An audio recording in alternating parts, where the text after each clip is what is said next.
Joe Rogan is causing leftists to melt down once again. He's been saying a lot of things, you know, pro Elon Musk. He's pro Donald Trump recently. I'll show you a couple more clips after we go over this brand new clip.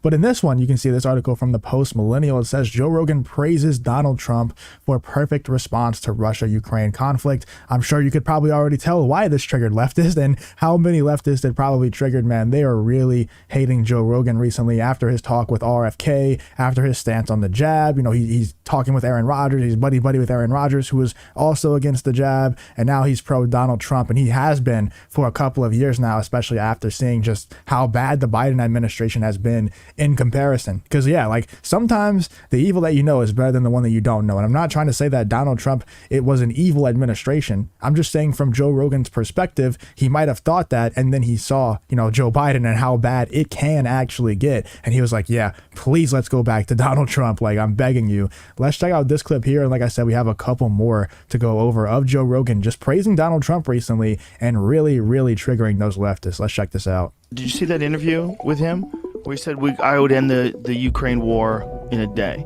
Right. And he said, do you not want Ukraine to win? Do you want Russia to win? He goes, no, I want people to stop dying. Yeah.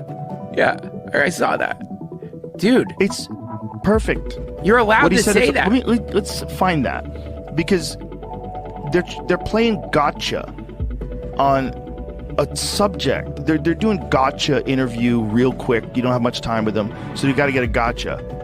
And they're doing trying to play gotcha, by the way, with Donald Trump is probably the worst way to go about things. The guy had like, I don't know, 4 to 6 years of these interviews and people trying to get gotchas on him, and he just always got the better of them, like always got the best of them every single time. With like 2 years leading up to the election, after winning the election, there was 4 years of him doing interviews and press conferences of people trying to get him, and he was never got. I mean, as far as I know, as far as I can remember, he was never really got. The guy is very experienced when it comes to these things, so trying to get gotchas on Donald Trump is just probably not going to work. Doing this with a subject that literally has the fate of the world in front of it. Right. Because if nuclear war breaks out, yeah, because of all this, yeah, and these people are just flippantly supporting this continued conflict with no talk at all about some sort of a compromise. Yeah. Some sort of a conversation. Anything.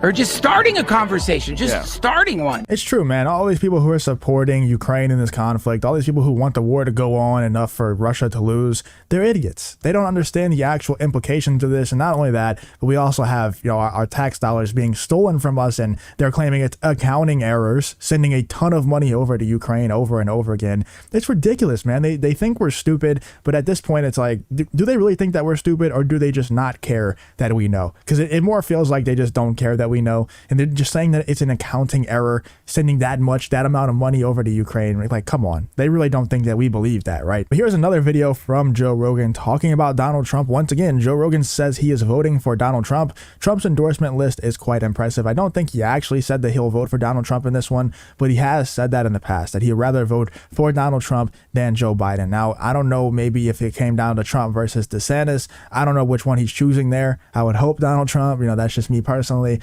but I don't know which one he would choose. I do know that he said, you know, verbatim, that he would vote for Donald Trump over Joe Biden, and what sane person wouldn't? Like, I don't care how Democratic you are, I don't care how much of a leftist you are, you should, if you have any sort of common sense within you, know that Joe Biden needs to lose the next election at all costs. Whether that's, you know, going to RFK, whether that's DeSantis, or whether that's Donald Trump, it shouldn't really matter to you. He just has to lose. And I think that's how Joe Rogan feels about it as well. I would vote for Trump before I'd vote for Biden, just because I think with Biden, like, he's gone. Like, you know, he's gone. You're going to be relying on his cabinet, and I knew his cabinet would be this fucking sideshow of diversity, and which is exactly what it is. You can't have those kind of people running a Ben and Jerry's. You certainly can't have those kind of people running the fucking most powerful government the world's ever known. It's nuts. It's true. You would never have somebody who's a zombie like Joe Biden even running a McDonald's, being a manager at McDonald's. You would get fired for even being a cashier at McDonald's for having the cognitive abilities of Joe Biden. And he's running the country. He's making, you know, very important decisions, like they were talking about earlier with the Russia-Ukraine conflict. Hey, you know, pushing for more money to go to Ukraine, for more money to fuel that fire, to fund that war. That's why we desperately need someone to come in who is just anti that war, specifically because it can get very, very bad really fast, not just for Russia and not just for Ukraine, for the entire world. Like, it can get very bad really fast. I've been doing a lot of research on that, and it's much realer than people think it is. So obviously I want someone like Trump to win, but if the worst case scenario ends up being RFK, like if it does come down to either Trump versus RFK or DeSantis versus RFK, I know it's a very, very low probability of RFK actually being in a position to have that happen. But if it does come down to Trump versus RFK, I would be okay with either result, because yes, I disagree with a lot of RFK's positions on certain things like, abortion or things like that, typical leftist beliefs. At least he is like anti the war in Ukraine. At least he is. And, he knows the truth about like jabs and things like that. So it wouldn't be the end of the world either way, in my opinion. Let me know how you feel about that statement that I just made. And also, how do you feel about Joe Rogan praising Donald Trump and once again triggering the leftists? Let me know what you're thinking about all of these statements from Joe Rogan about Donald Trump in the comments.